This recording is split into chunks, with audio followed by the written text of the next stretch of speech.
mex pastre, Deo mex Deo, nato mex pastre, lumen ex lumine.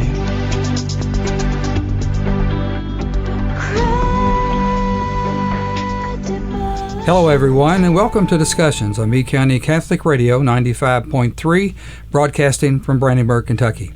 I'm Deacon Greg Bevan. In late 2019, a dreadful virus arrived on the scene around the world. It didn't take long for the panic to hit. The sickness spread quickly, and in many cases, devastating results.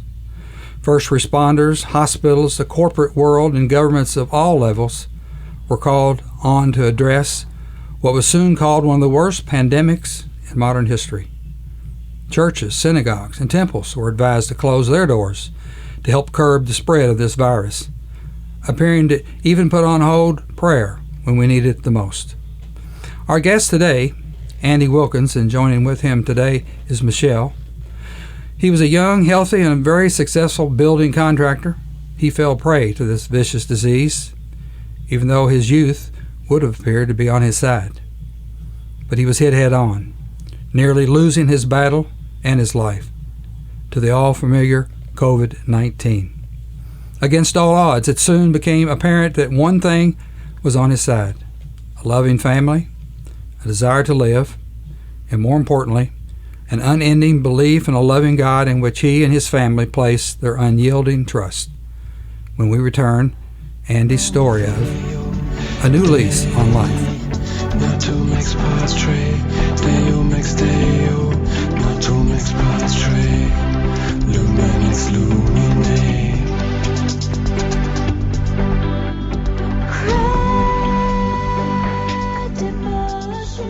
Many stories have and will be told about the COVID-19 virus, of which we are all too familiar.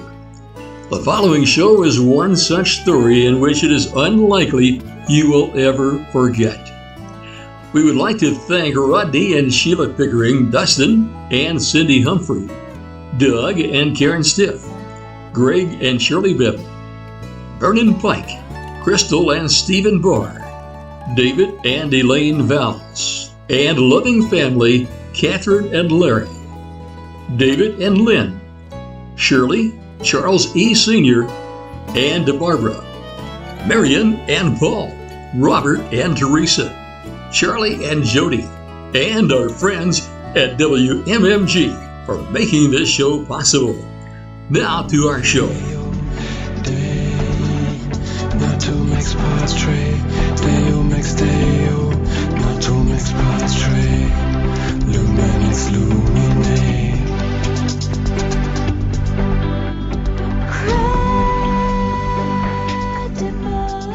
Welcome back to Discussions as we welcome our guest, Andy Wilkins, and joining him today is Michelle. Greg, let me first start by saying thank you so much for asking me to come on the show. It's not something I've talked about much with our journey outside of, close family, friends, some relatives, all up until very recently. So this is all new, and you'll have to bear with us as we navigate through this. I'm sure you'll do fine. Andy, let's begin, though, with a little snapshot of you and your family and your career up to the point when COVID-19 entered the picture. Well, Greg, I am a 34-year-old father of two beautiful young girls. Our oldest daughter, Jenna, 16. She's a junior in high school. And my youngest daughter, Jansley, who's 8, and she just started 3rd grade over at St. James School there in Elizabethtown. I've been married to my incredible wife for 9 years now, and I'm telling you what a life that we have built together. I'm a home builder by trade. I've been in the construction field since my early teenage years, working all the way up from pushing brooms to grunt work. Worked through all of that until I finally started my own company back in 2014. And so our business has done very well, and we've continued to grow it year over year. We've been incredibly lucky to have nothing but the best clients to work with, and that's made that job all that much more enjoyable. We have been so blessed and fortunate to be successful in business, and that's allowed for me to provide very well for our family. To say that we're an active family, that would be an understatement. we are constantly on the go, whether it be volleyball with the oldest daughter, soccer, swim, golf. There's always a practice, a game, or a tournament to go to. In between those seasons of sports, when the weather allows, we spend all the extra time we had at the lake. We'd camp in our camper down at the Green River Lake every weekend that we could, and we would spend all day on the water, whether it be surfing, skiing. The kids love tubing and swimming, and they ate it up and had an absolute blast. I've always preached this to Michelle and my girls both, that a family that plays together stays together, and Michelle and I really tried to focus on this. This is all possible by hard work and long hours put in throughout the week, and we truly live by that saying of we work hard and play hard. Honestly, it's hard to imagine how life for us could have gotten any better. Well, it certainly sounds that way, Andy, and so far in your life you had been blessed. You'd had good health, wonderful family, and needless to say, a very successful career. Then COVID-19 arrived on the scene. What thought, if any, entered your mind about what this might mean for you and your family? Well, initially, to be honest, I wasn't too overly concerned for my own personal health or even that much of my family's. We're all young, healthy, very active people, and didn't think that there was too much to worry about. I was more worried on the business side of things. How's it going to affect my job sites? Are we going to have to limit the number of people working at every location? Workers getting sick. What kind of delays is that going to cause on jobs? Those are the things I was really concerned about, more so than our own health. And honestly, those concerns did become reality. We had to alter how we went about things, changing up the office completely as far as the way our customers visited and interacted with employees, and had to adjust things on job sites for the contractors to keep them as safe as possible. But again, honestly, with all of these things, personal health was never something that we really worried about. Even though we've seen it affect so many other people across the country and here locally both. Well, once the virus began, it took hold on our lives and the people around us. It soon became apparent that the effects varied from one person to another. Some it didn't affect at all. Others, the treatment was manageable, but in many cases it resulted in death. When we return, Andy will walk us through the biggest challenge he and his family had ever faced. Accompanied by a dedicated medical team by his side, providing the best treatment available, it seemed that would not be enough. But Andy, his family and their faith, and a loving God had not given up as they prayed for a miracle and a new lease on life.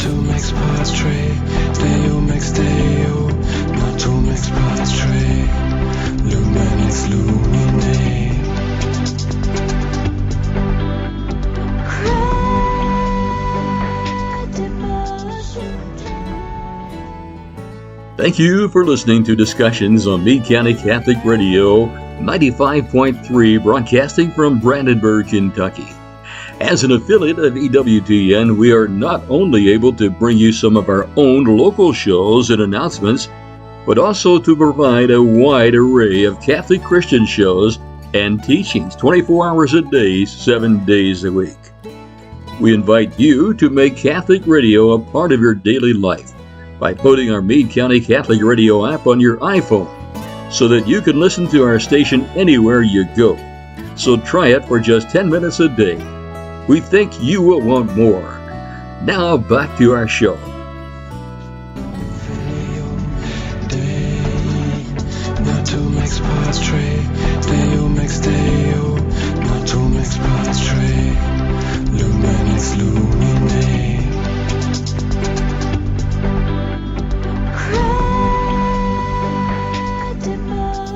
Welcome back to Discussions with our guest, Andy Wilkins, who is accompanied by his wife, Michelle, here in the studio as we delve deeper into his life and his battle with COVID-19.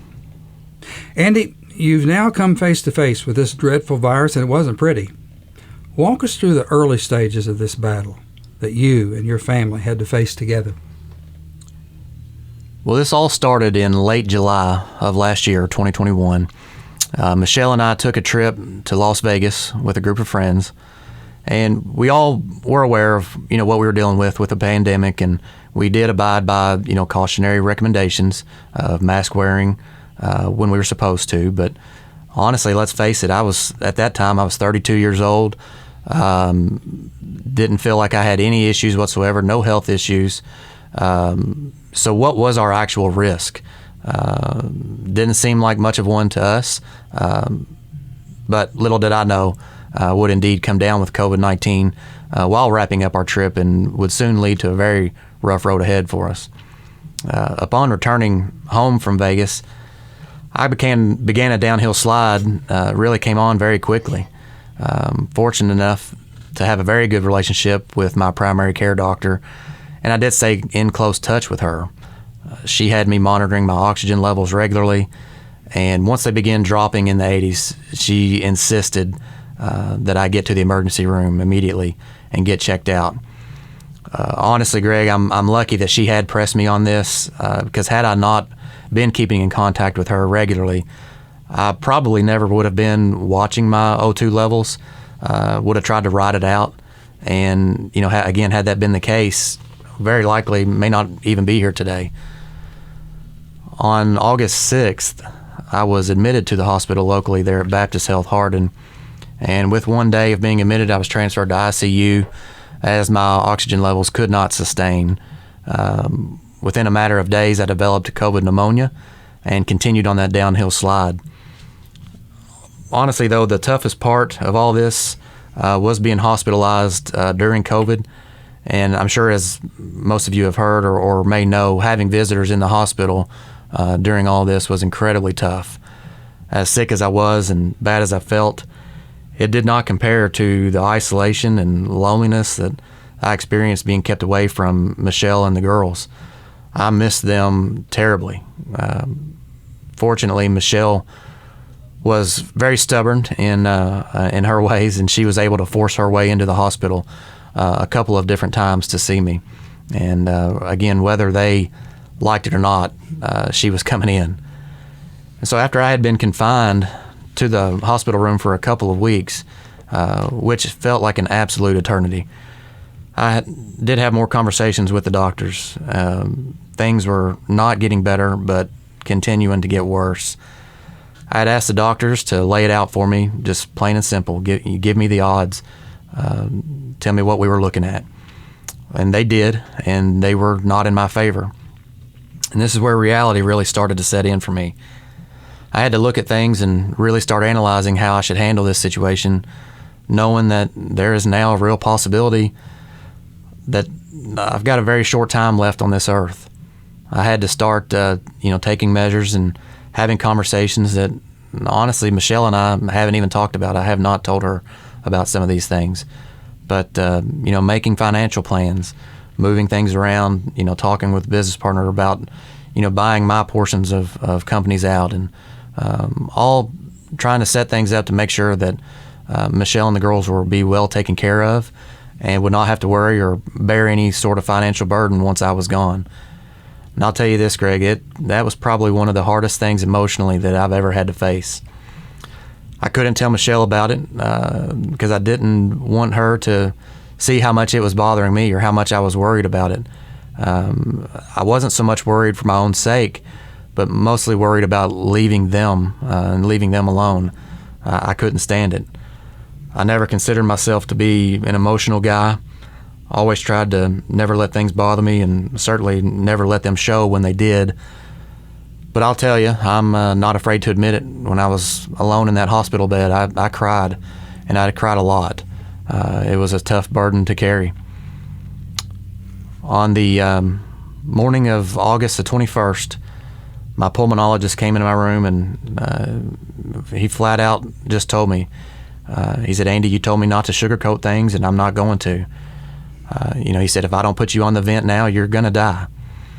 And this isn't an option. We can't wait." It just so happened that I was on FaceTime call with Michelle that morning when he'd come in. We were talking and telling each other good morning, and I looked at her, and I told her everything would be just fine. I said, I'll see you soon, I promise. And we both said something my youngest daughter always says, Wilkins don't break promises. And so we said our goodbyes and I love yous, and it was lights out. Landy, as the prognosis worsened and the treatments seemed to weaken, your faith and the faith of your family and the community did not. Let's talk a little bit about the role that your faith and the faith of your family played in this battle. Well, I'll say that faith played a huge part in this entire journey. We had a look at this early on in the year of 21. My mother had gotten very sick with COVID as well, and she had been hospitalized for a period of time. Luckily, though, she was never ventilated, but she was right there on the edge. She wasn't far from it. Upon my dad's request, while Mom was hospitalized, our family, who's spread out all across the country, where we cover each corner from Washington State to Florida. But we would all get on FaceTime together and pray the rosary each night for Mom. And we prayed it diligently, and sure enough, she was able to come home and make a full recovery. And after she had made that recovery, we still continued to FaceTime with the entire family and pray the rosary together. And I will say, although, maybe not quite as regular as we had while she was sick, but it is something that kept up. And once I got sick and hospitalized, my entire family picked this routine back up in full force. I kept the rosary with me in the hospital bed at all times. And when I was able, I would jump on that FaceTime call from the hospital bed and listen to them all pray it. I will say that rosary is something that I leaned on very heavily. And it's something that really carried me through. But Father Hopper from St. Martin's in Flaherty, he came to see me on multiple occasions. And that's always so wonderful to be able to talk to him. He blessed me, brought me Holy Communion, and he anointed me. And while I was ventilated, the doctors had me on paralytics and an induced coma. But I will say there are periods of time when I was fully aware of what was going on, even while I was there, paralyzed and in that so-called coma. I couldn't see as my eyes, they stayed closed. But I could hear a lot of things that were going on, and I could feel the nurses moving me around and tending to me. I did have wild visions of what was actually going on at some point, but nonetheless was awake and could hear things.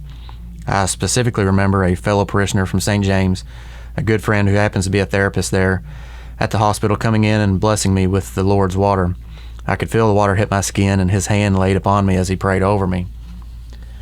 Now, Greg, I've always been a man of faith, but I'll say if there were ever any doubts before, I have none now. I truly believe this is a time where divine intervention started to take place. And honestly, it was probably long before this. I believe God has a plan for all of us, and of course it's our own accord to listen and find that path and take it or not. But I do believe I had a lot of help on this journey from the good Lord. The ventilator was supposed to help me get back on track and hopefully be able to pull out of this downhill slide I was on. This wasn't the case, and I only continued to get worse. We actually got to the point where the doctors had told Michelle that I wouldn't make it. They gave me anywhere from a couple of hours up to a day to live. They ended up setting cameras up for my out-of-town family to be able to say their goodbyes, and they did at this point allow my immediate family, who was here in town, to come in and say their goodbyes. Father Hopper once again came in with my family and prayed over me. And this was it. This was my last time here on this earth. The doctor who happened to be taking care of me at this particular time had told Michelle and my other family that I was too unstable to turn. I had been laying on my back. She had said that I would not survive being rolled to lay prone, which was the preferred position for what I was dealing with. And so I was going to be left to lay there on my back and ride the rest of my time out as peacefully as possible. And I don't know if it was at this moment or another, But if you remember when I said a moment ago, I had some visualizations and some vivid dreams while on the vent. There is a particular time that stands out to me the most. And I could feel the nurses pushing on me and moving my legs around, and it was really quite uncomfortable. But as soon as they stopped, I felt I was on some sort of conveyor trolley, and I could see clear as day that I was inside an old hay barn. The trolley, easily and slowly swept me down from aloft toward the ground right alongside the edge of the barn. And that old wood plank siding was rotted out on the bottom near the ground, just like you'd expect to see, on an old barn. And that, as I glided down beside that wall, I reached my hand and my arm out, and I brushed across that grass right through the bottom of that barn wall. And even though I was inside, I could see the field, just right for cutting, dancing in a light breeze. I could smell it. Again, I don't know exactly what this was, but I believe in my heart this was the beginning of my journey to cross over. Greg, like I said, this was the most overwhelmingly peaceful feeling that I've ever experienced in my entire life. You cannot describe the sense of peace and the sense of calmness that came over me that is so just incredibly amazing, and words cannot describe the feeling, but it stands out so vividly in my mind. Again, so this is, I truly believe this is that time where I was crossing that line. Again, during this time, everybody was there at the hospital. It was an absolute miracle that took place.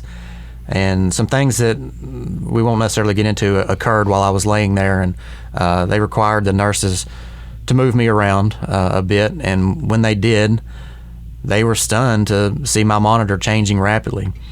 And upon repeated requests from Michelle and my family, and then once the nurses had moved me around and saw the change in my oxygen levels when they had slightly rolled me, the doctor did decide to go ahead and take that chance and roll me into that prone position.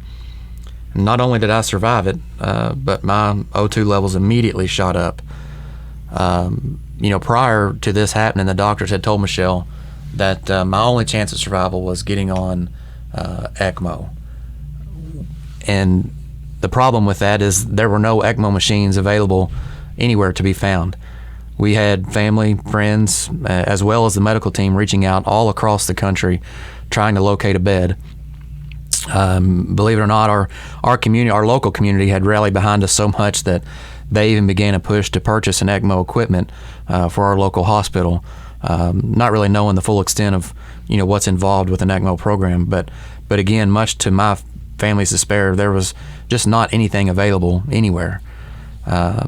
Again, this is where the good Lord stepped in for us and really put things into motion.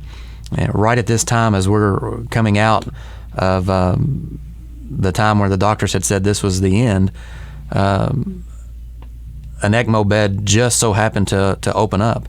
And it opened up here locally at Norton's Hospital in Louisville. And as soon as that happened, I was staff flighted out immediately and transferred to Norton's on August 26th, where I was placed on the ECMO machines. And again, all of this solely by the grace of God. That's an amazing story so far. But finally, your doctors believed what must have seemed the final blow when they said, Andy, if you're going to survive, it would depend on a new set of lungs. Talk about that process and this life-giving gift that they were referring to. Well, honestly, the ECMO machine is really what saved me or saved my life. That's what gave me the opportunity, to come out of this fog that I was in and start having some real conversations with my medical team and Michelle as well. I was able to start thinking and communicating a little more clearly by using my iPad or phone to type some conversations out. I wasn't able to speak, at the time. But, honestly, matter of fact, the first thing I had told Michelle once I was awake and able to type something out was that when all this was over, I wanted her to take me back to that old hay barn that I had just come from. Again, that was so vivid in my mind. And I told her I thought that was in Springfield, but I wasn't sure, and I wanted her to show me. I wanted to know why we were there and where it was at. It was an incredible place. It really took a long time for Michelle to come to know what exactly I was talking about. But throughout the duration of my hospital stay, I held on to my rosary like it was my lifeline. My family continued to pray that rosary every evening, and at this point, Michelle was able to stay with me continually. She would set up my iPad so that I could see everybody, and even though I was unable to speak, I prayed along, and I did make sure that there was not a single Hail Mary missed. I leaned on that rosary so heavily, and I believe it played a huge part in this whole journey. But Dr. Compton and Dr. Alkalil, both at Norton's, they were absolutely monumental in my treatment. And the initial thoughts were hoping that ECMO would give my lungs a chance to heal, just like that was the initial thought at Baptist with the ventilator. But it was realized very soon there at Norton's that would not be the case. Dr. Compton came in and had a pretty tough conversation with me. She told me that I would need a lung transplant if I was going to survive this. And Greg, I remember thinking to myself, how can this be? I had just turned 33 years old. I was a healthy young man, and what do you mean lung transplant? It doesn't make any sense. I've never known anybody who's had a lung transplant. You've got these preconceptions of the transplant process. It could take years to receive it. Aren't there tons of people waiting on a list? Honestly, this felt like a major blow, and felt like I was back to square one from where I started back at Baptist Health. I felt like I had just delayed the inevitable, and I didn't see a way out of it. But Dr. Compton, she was an absolute rock star. She helped us understand the process. She broke it down so we could understand how this all really plays out. And she is the one who got me on the transplant list and accepted into the program at the University of Kentucky. And honestly, she really put our mind at ease, certainly not making any promises to us, but comforting us nonetheless. And on October 8th, I was transferred out of Norton's Hospital, rolling through the halls to what they called a clap out, which was nothing short of amazing. Every bit of every one of the nurses and doctors and staff, they lined the halls of the hospital from my ICU bed all the way to the ambulance, all cheering me on, clapping, and wishing us the absolute best of luck. And that gave you a real sense of just warmth coming over, where you've got so many people there for us, on our side. So that was pretty incredible. But honestly, transferring into UK, I felt just as cared for and welcomed there as I did at Norton's. The staff and the medical team were absolutely incredible. And the physical therapy team picked up right where Norton's had left off. They were forcing me against my will to get up and walk. And they wanted me moving. And again, as much as I fought them, they didn't give up or allow me to quit. And they really prepared me well to receive really this life-changing and life-saving gift. I was able to meet the transplant team, Dr. Keshav Murthy, who actually did my surgery, and Dr. Nandavaram, who heads up the lung program there at UK, along with so many other people there. But they were really incredible and really made me feel that I was in great hands. I still had so many concerns and doubts about what was going to happen, and again, how long was this going to take to get the call, and where do I fall on that list? I really didn't know what to expect or how it would all play out. I'd been in the hospital now for over 2 months, and all I wanted more than anything was to see my girls and be at home. Fortunately, Michelle was again still able to be staying with me, and solely by we had some incredible family that stepped up in a major way. That came in and took care of our kids at home and really took care of everything for us, business-wise and home life, and made sure that things didn't change for the kids. And that allowed Michelle to take all of that time and really stay by my side from beginning to end. But again, all I wanted more than anything was to get home. And it became incredibly stressful, and the anxiety just would not let go. There was a lot of struggles for me and Michelle during that hospital stay. And honestly, I saw firsthand how that medication can really grab a hold of you and make you not want to let go of it. But again, thank God I had Michelle by my side. She kept me in check, and she made sure that I was clear of every bit of that before we ever left that hospital. But I'll say I never forget the day that we got the call. It was very late Sunday night on October 17th. You couldn't believe it. We both said, wow, this is actually happening and incredibly fast. Just could not believe it. And I had signed a waiver for accepting high-risk lungs, so we knew that was an option that would be coming our way, and those thoughts immediately came into mind. Are these lungs going to be healthy? Will I be healthy? Is this going to work? And all of those what-if scenarios jump into mind, but all at the same time, we're jumping for joy inside. It's an overwhelming feeling getting that news, and at the same time, so hard to express with words how that does feel. But the next 24 hours would play out to feel like the longest day of my life. Getting that call that we have a donor, and then being prepped for surgery and waiting to go down for the actual surgeries, it seemed like days. There was no sleep to be had for either Michelle or myself, and we were just too excited about what was coming, what was to come, and nervous all at the same time. We spent the next day just watching movies in my hospital room until we were finally taken down for surgery. But I did make it clear that I was not going to surgery without my rosary. And the nurses and the doctors, by this point, they realized that this was something I wasn't going to let go.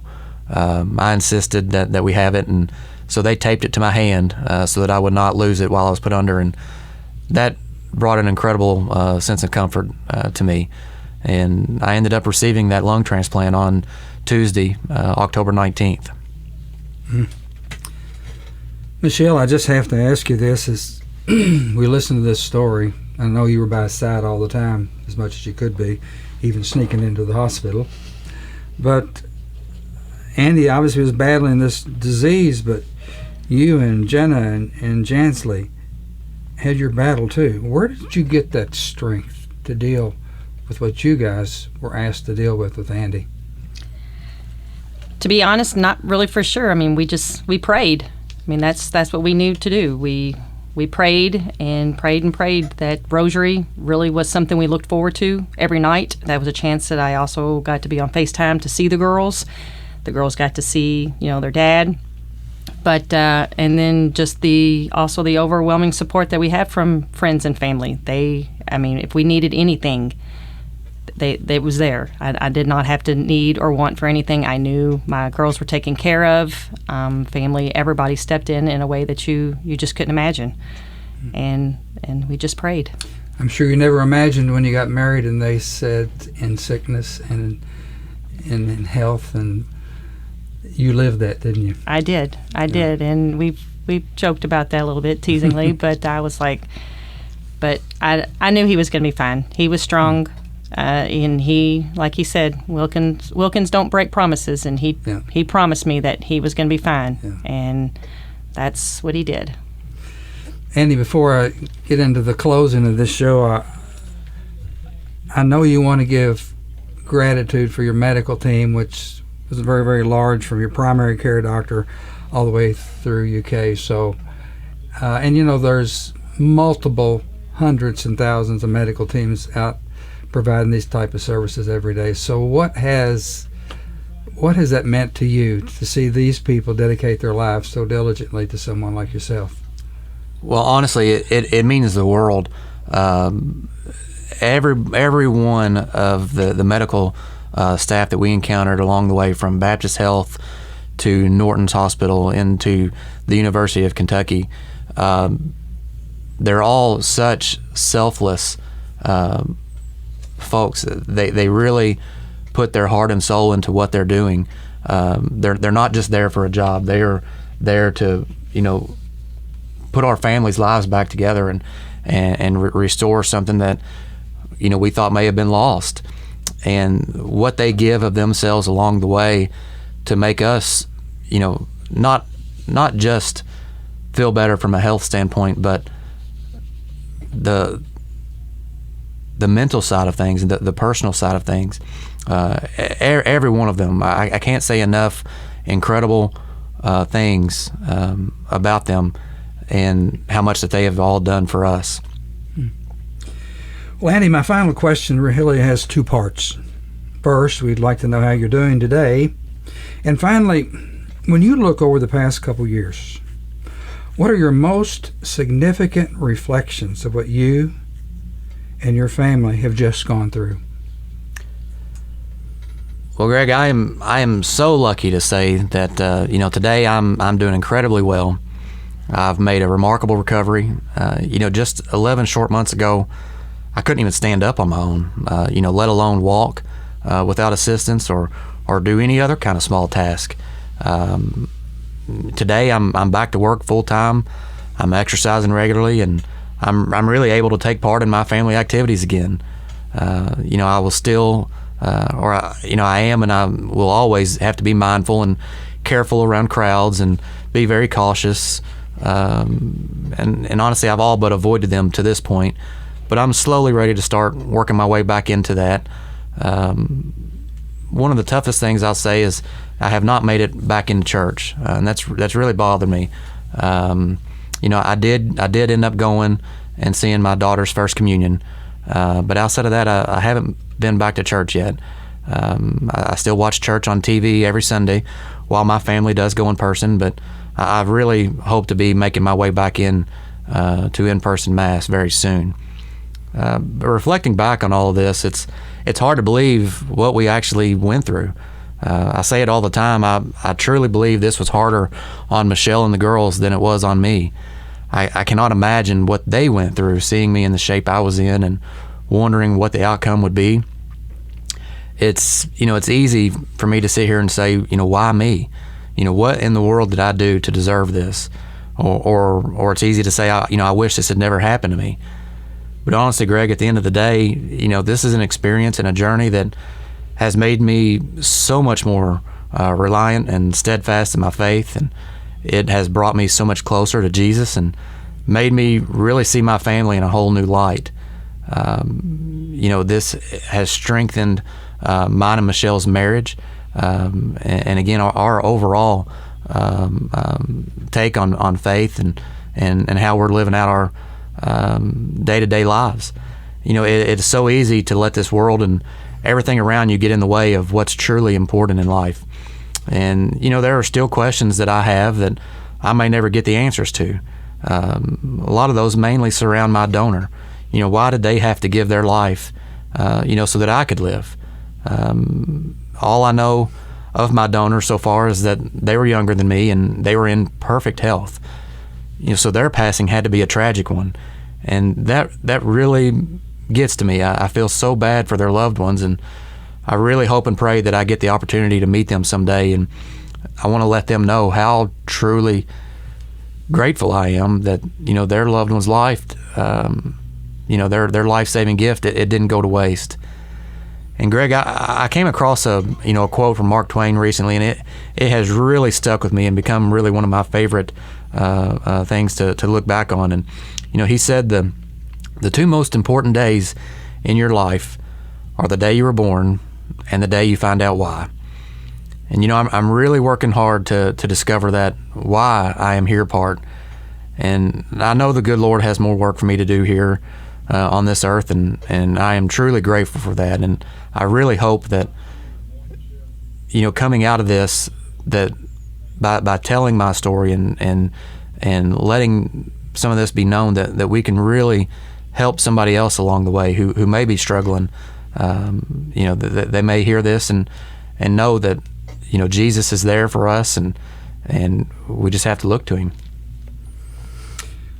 Well, Andy and Michelle, on behalf of our staff at Meade County Catholic Radio, and for all those listening to this story and will listen to it in the future, of your pain and your courage and your love and your faith, we truly thank you for sharing this very personal an inspiring battle as you and your family were given a new lease on life. Well, Greg, thank you, so much for having us. It's an absolute blessing to be able to sit here and talk with you and share this story. And so thank you again for having us and all that you do here as well.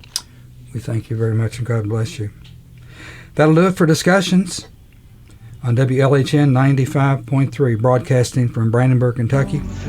Thank you for listening. I'm Deacon Greg Beck. Not to mix parts trade, Deo mix Deo. Not to mix parts trade.